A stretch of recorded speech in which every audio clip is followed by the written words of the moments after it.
Hello সবাইকে, কি অবস্থা সবার? আমি ঐশ্বর্য, ওয়েলকাম করছি আমার নতুন আরেকটি ভিডিওতে। তো আজকে শুক্রবার, ঘুম থেকে উঠে মামুনিকে খাওয়া দাওয়া দিলাম, নিজে চা খেলাম, তারপরে বাংলাদেশে কথা বললাম, আর তারপরে ডিরেক্টলি চলে আসলাম রান্নাঘরে। আসলে গতকাল থেকেই আমি আমার রান্নাঘর উল্টাপাল্টা করে রেখেছি। গতকাল রাতে একটা জাস্ট মশলা আমার রিফিল করা লাগতো, সেটা করতে গিয়ে আমি একটা থেকে দুইটা, দুইটা থেকে তিনটা এই করতে করতে পুরা সব কিছু রিফিল করা শুরু করলাম, এই কৌটা ধোয়া শুরু করলাম, এটা করা শুরু করলাম, ওটা করা শুরু করলাম, মানে আমি পুরা তোলপাড় আর কি। তখন ভাবলাম যে না, আমার এখন আসলে যেহেতু শুরু করেছি, আমার ডিপ ক্লিন করা দরকার, ডিক্লাটার করা দরকার, সব কিছু আমি এখন করে ফেলবো। তো পরে মামুনি যেহেতু ঘুমিয়ে গেছিলো রাতে, যার জন্য একটু সুবিধাও ছিল। আমার যে সমস্ত মশলা টশলা রিফিল করা লাগতো সেগুলো রিফিল করলাম, পুরান কৌটাগুলো বাদ দিয়ে দিলাম।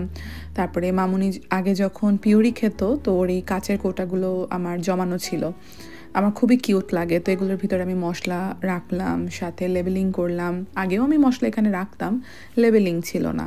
তো সব কিছু ঠিকঠাক করে মশলা টশলা গুছাতে গুছাতে আমার বেশ অনেকটা রাত হয়ে গেল। তো এগুলো সব অতটুক পর্যন্ত শেষ করে বাকিটা আমি আবার সকাল থেকে শুরু করলাম। আজকে সকাল থেকে আমি বাসন কোসন নিয়ে শুরু করলাম। আমার না এই বাসায় আসার পর থেকে, আমি এই বাসায় আছি 2.5 বছর হয়ে গেছে। আমি এই বাসায় আসার পর থেকে না, আমি কোনো ডিক্লাটারিং করিনি। বাটি, প্লেট, চামচ কোনো কিছু আমার ফেলে দেওয়া হয়নি, মানে পুরানগুলোও রয়ে গেছিলো।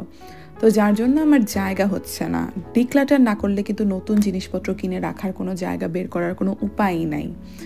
আমার রান্নাঘরের স্টোরেজ অনেক কম, আমি যার জন্য অনেক আলাদা আলাদা শেলফস কিনেছি, ক্যাবিনেট কিনেছি, কিন্তু তারপরেও জায়গা না আমি কোনোভাবেই করতে পারছি না পুরান জিনিস বাদ না দেওয়া পর্যন্ত।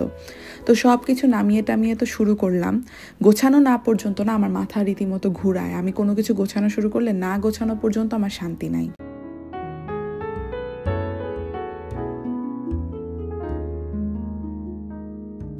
পুরা রান্নাঘরটা আমার গুছাতে গুছাতে এখন বিকাল হয়ে গেছে।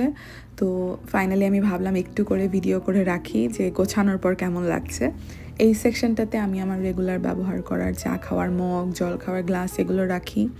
এই পাশে আমার রেগুলার ব্যবহার করার বাটি ঘটি, মানে একেবারে রেগুলার ইউজার, রাফ ইউজার জিনিসপত্র।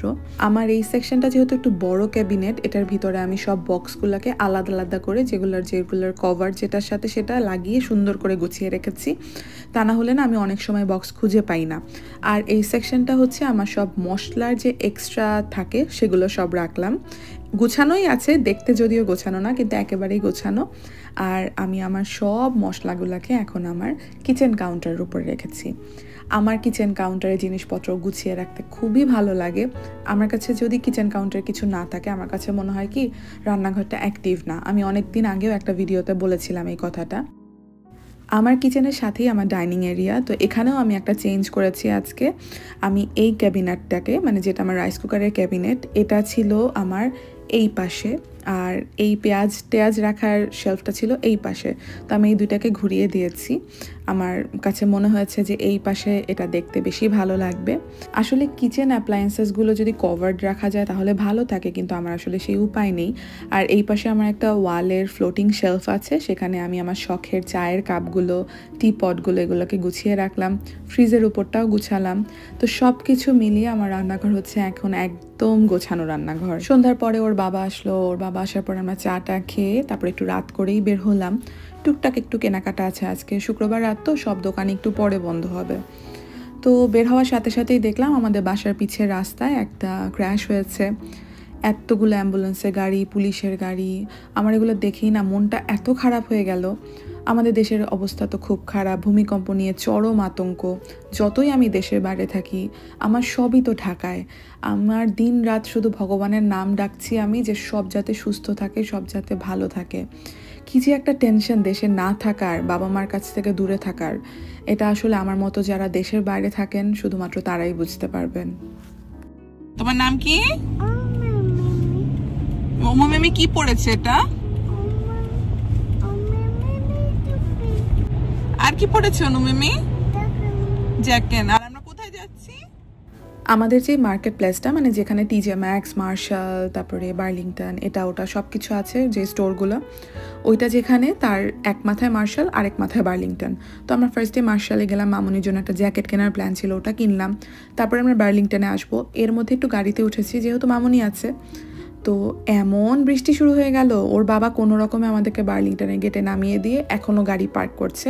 পার্ক করে সে বার্লিংটন পর্যন্ত হেঁটে আসতে পারছে না, মানে এত বৃষ্টি। তো যাই হোক, এদিকে এসে দেখি একদম আমার মনের মতো শেলফ আমি পেয়ে গেছি। আমার একটা দরকার ছিল, আমি অনেক দিন ধরেই খুঁজছিলাম।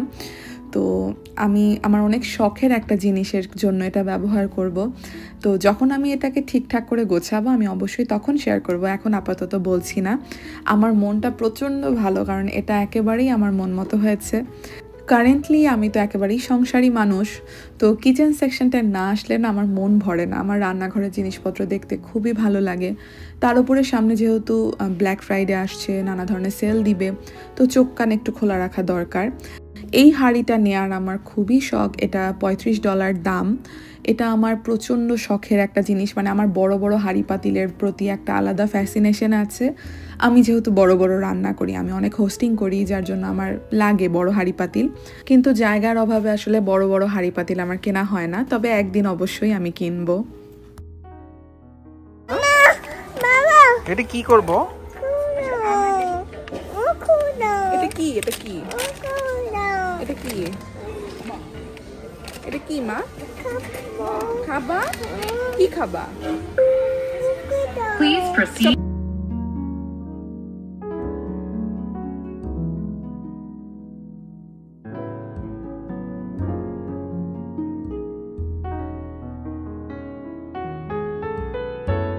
তো এরপরে বাসায় ফেরার পথে আমরা একটু চিপটলেতে গেলাম। আমাদের আসলে আগে থেকে কোনো প্ল্যান ছিল না সেরকম বাইরে খাওয়া দাওয়া করার। ডিনার বাইরে করব না এটা আমরা আগে থেকেই জানতাম, কিন্তু ওই যে বাইরে বৃষ্টি হচ্ছে তো যার জন্য ভাবলাম আচ্ছা কিছু একটা খাই। আর রাত হয়ে গেছে, সব দোকানপাট তো খোলা নেই, কয়েকটাই মাত্র খোলা। তো চিপটলে ছিল খোলা, তো ওখানেই চলে আসলাম। টুকটাক একটু ভালোই সময় কাটালাম। আর তাছাড়া আজকে যেহেতু শুক্রবার রাত, বাসায় আজকে অনেক বড় আড্ডার আয়োজন আছে, সবাই আসবেন, বন্ধু বান্ধব, দাদারা। তো এই তো আজকের ভিডিওটা আমি এখানেই শেষ করছি। সবাই ভালো থাকবেন। আমার ভিডিও ভালো লাগলে একটা লাইক, কমেন্ট আর সাবস্ক্রাইব করবেন আমার চ্যানেলে। টাটা।